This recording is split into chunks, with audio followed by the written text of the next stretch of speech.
If you're a Conservative MP now, you're quite well worried. You're probably starting to panic, especially, of course, if you were bought in to the whole Kemi Badenoch rhetoric that, you know, Britain is just secretly yearning for conservative rule. You just don't understand the yearn for conservative rule. It's simply not the case. If that was the case, why then did the Conservatives not win the general election? If the British public are yearning for that true conservative rule, why did the Conservatives not win? And bear in mind, if you still go along with that line of thinking that the Conservative Party is no longer conservative, etc., why then did reform not completely sweep the boards? And I mean, like completely replace the Conservative Party at the last general election. Fundamentally, things have changed in the UK. Fundamentally, things have changed in the UK. But if you are, of course, one of those Conservative MPs, and you are hoping, of course, to rebound in less than a couple of weeks almost since you've got this new leader, you were probably expecting big things from Kemi Badenoch, who had been talking a very big game about the recovery that she would be able to make, and that has not happened. You were obviously, of course, very worried about Reform UK. Some of their polling recently also panicking, setting the cat amongst the pigeons, shall we say, on that front. However, now you get this whole thing of how can we defend Badenoch? Well, you can't. She's terrible. She's awful. I'm not going to give her longer. And in fact, last time I did a video about her, I said you can give her to at least maybe 2026. Maybe she's got even shorter than that. Maybe she's got even shorter than that, because I don't think it's going to be long before Conservative MPs start turning around and saying, "Why should I be loyal to Kemi Badenoch? What reason do I have to be loyal to her?" And there's even less likely to be loyal to her when they're out of opposition, because they've got no goodies to reward them, to keep them sweet for the time being. So she is in a world of trouble. So what do you do, for example, if you're a Conservative home? Maybe you've got some big Conservative writers out there, maybe willing to stake their reputation and say, no, Badenoch is the way to go. Badenoch is our number one. She's who is going to sort of revive and right the party. But of course, it doesn't look good if in a year or two's time your girl is being thrown out and being replaced potentially with Robert Jerrick, who again, if he had won, would be in the same position as Kemi Badenoch, so he's not going to do any better than she is. But doesn't look good. So no big name in the Conservative commentariat landsphere is out there now willing to stake their neck on saying that Kemi Badenoch is like the horse we need to sort of back on and bet, and that she's going to be the one that writes this. No, instead, if you are Conservative home, you get a guy called Charles Martin, who is a student. Again, as it says here, Charles Martin is an award-winning business student with, quote, political experience. I love it. Political experience.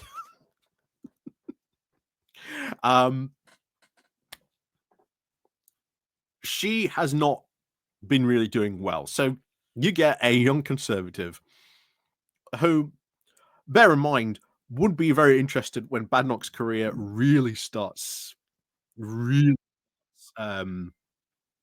the ground, because it's already going in that direction. Wonder if he's going to change his mind on this and maybe even regret writing this for Conservative home, because the comments certainly seem that way as well.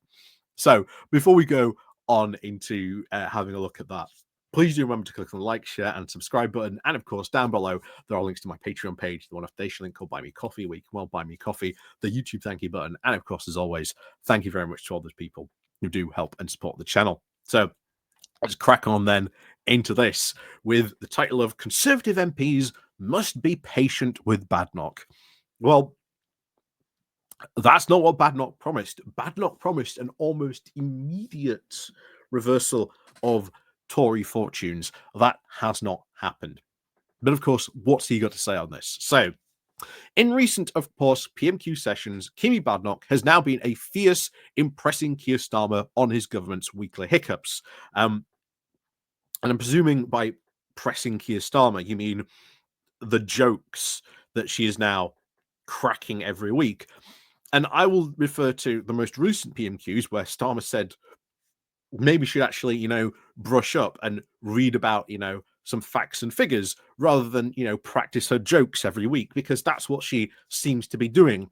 Thinks that somehow making a joke or two will somehow manage to cut through. But she hasn't got quite the eloquence, of course, of Boris Johnson.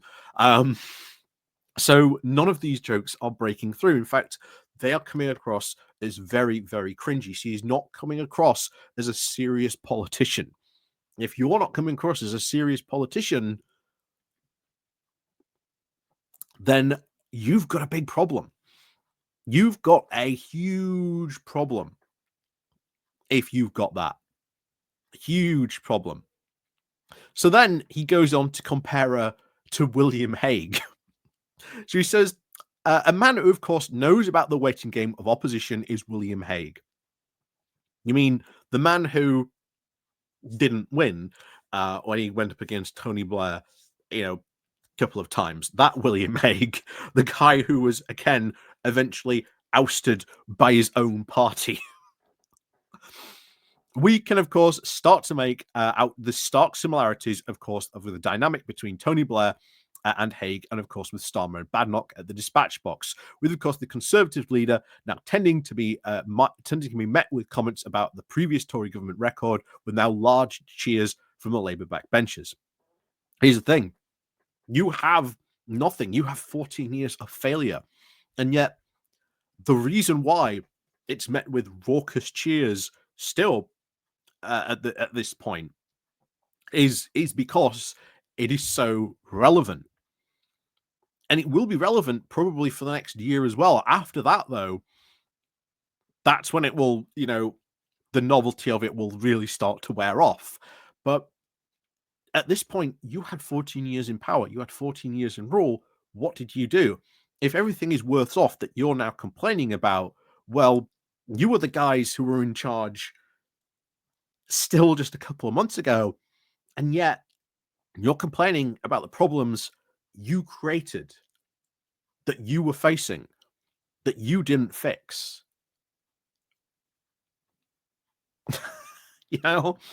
You see why the Conservatives are now starting to get worried about this.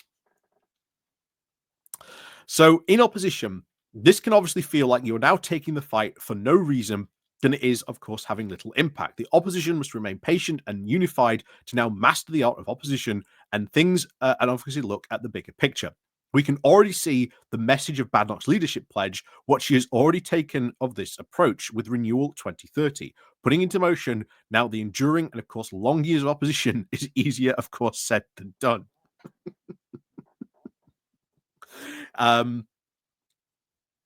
Yeah, good luck actually getting and surviving to that next leadership, that next general election, because I don't think she's gonna make it. I don't think she's gonna make it. Like I say, 2026. That's where I think after that, I think Conservatives are going to be giving her a changing her job, shall we say? So, of course, he goes on to say, "Oh, don't worry, PMQs, she's not doing too bad. Hopefully, she's doing all right. Just give her time. It's just a waiting game until we return to government." Yeah, you're comparing her with the guy who did not return the Conservatives to government.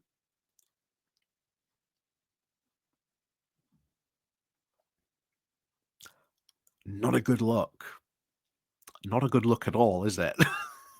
Meanwhile, let's jump to the comments. Someone begins. Badenoch is in an impossible position, but this is all her own fault. She has not made any persuasive break with now the failed Tory regimes of the past, and she has not put forward any clear policies. She is struggling to make an impression at the moment. Just hope our membership, of course, remains stable. Big donors appear to be leaving. And oh, yeah, remember during the leadership contest, it came up a couple of times that Conservative Party financially not really in the best position. And if you're losing big donors, like they're not, shall we say, forthcoming with their donations anymore, or maybe they're donating to different parties, you would be worried. You would be very, very worried at this.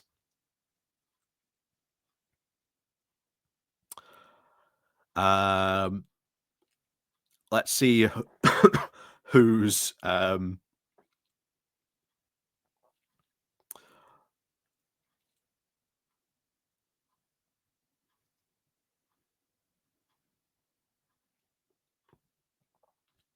someone complaining about the chopping and changing. One of the most alienating aspects of the last 14 years of Tory administration was the chopping and changing. I understood why David Cameron felt it appropriate to stand down after the referendum. Had he not, I'm sure he would have been forced out in time. But 4 leaders later, in the years that followed, was completely a bit absurd. Again, still not addressing that. Still not addressing that.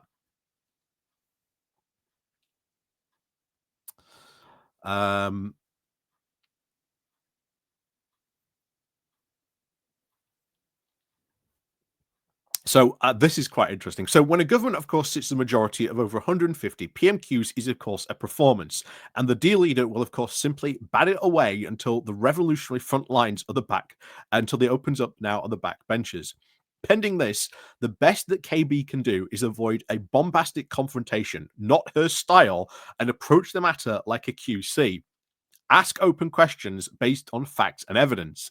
It may be boring, but if she can actually ask the PM why he is doing X when a year ago he said he would do Y, and if she remains actually hard on the factual lines just week after week, the cumulative impact could actually start to make a difference. But I doubt the KB is, of course, a natural point scorer and debater. Few are. So we should actually play to her strengths, maybe just a thought. And then someone else points out, William Hague did not have the growing problem of reform to contend with. Badenoch needs to actually pick a fight with her wet/One Nation MPs on immigration or face the inevitable local election and by-election defeats that await her and her milquetoast approach. Is she going to actually start a fight with her own internal party? I doubt it.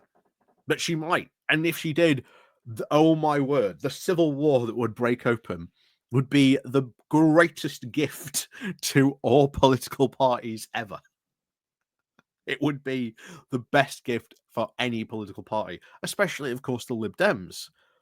That's as I keep reminding you all, the Tories lost so many more seats and votes to the Lib Dems than they did to Reform, but they're not worried about the Lib Dems, where I think this next upcoming local election is going to be about the Lib Dems entrenching their positions that they won, winning more seats in the blue wall, winning more council control, and just really entrenching their positions. Because the more they do that, the harder it is for the Conservatives to re-win back those seats, to re-win back those councils. And at the next election, like I say, Ed Davey is laughing all the way to the bank. Laughing all the way to the bank. But of course, it entirely depends on what the Lib Dems do as well. This is their opportunity as well. If they waste it, they've squandered the best opportunity they ever have of getting to really be the main party of opposition of the UK. Like, this is their best chance ever, and they really have to make use of that. So far, since election, they've been a bit quiet, which is fair. You know, taking a stand back and look at approach in all this. Meanwhile, they have been asking questions in PMQs. They've been doing some other stuff as well, but quietly and softly. They don't need to do it yet. Like I say, the next election is 4 years away. They don't need to really do anything yet. The next big chance for them to be loud is, of course, going to be May's local elections. You've got a couple of big things in 2026 where they can sort of again make a big splash there, and then they can go into the next general election with quite a strong springboard. Quite a strong springboard indeed. Will it happen? Again, all down to Ed Davey, how they play that strategy and what they do. And like I say, this is their best opportunity they have had for decades to really make an impact. And if they do, they know what awaits them. If Ed Daly was serious about becoming the main party of opposition, they are quietly working away with a plan on how to do that. And I think they are at the moment. So we'll see what happens. But I think that there's more panic amongst the Conservative MPs than they are currently willing to show. That is going to, I think, break out more and more. And certainly after May's local elections, oh boy, that's going to be interesting to see what happens after that. But as always, thank you very much for watching. And of course, as always, we'll see you all next time.